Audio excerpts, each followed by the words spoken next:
Papunta kami ngayon sa isang campsite sa Indang, Cavite. Tara guys! Bali, nagbiyahe kami ng mga 1 hour papunta doon mula Bacoor. At ayan yung baon namin. Tapos bumili na lang kami ng mga lutong ulam na babaunin namin doon sa ilog na pupuntahan namin. Ayan, dito na kami sa may Banabasirka sa Indang kung saan matatagpuan yung campsite. At ayan na yan, papasok.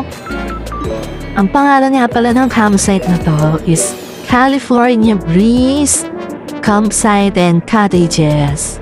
Napakalawak ng area nila at napakalinis. Ang ganda-ganda. Perfect talaga.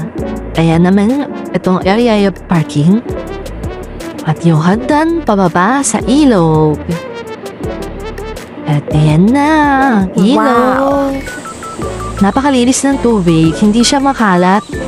Ang kalat lang dito yung mga dahon, mga dry leaves. At okay na okay din yung ilog. Perfect talaga pag tampisawan. Ayan yung mga matayog.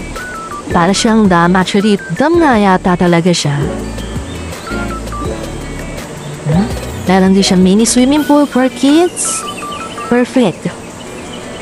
Talaga mapifeel mo yung nature vibes pag nandito ka sa lugar na to.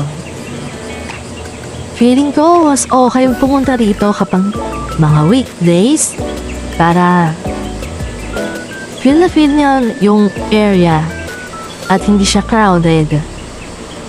Malinis ang lugar, malinis ang ilog, malamig ang tubig. Meron ding spot, pwede kang mag-dive. Pero hindi naman siya sobrang lalim. Mga 6 feet lang ang taas, gano'n. And naman yung mga cottage nila, ayan, pwede kayong mag-table dyan.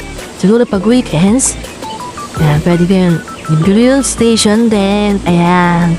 At may mga basurahan, saan pwede magtapon ng basura para hindi makalat. Pag umuwi, duman muna kami sa simbahan. Siyempre para mag-pray, at kumain sa labas ng mga tuhog-tuhog, ayan. Bago kami umuwi, ito yung mga pictures namin. Yeah. So, yun lang guys. Ito lang ang aming adventure for today. Until next time.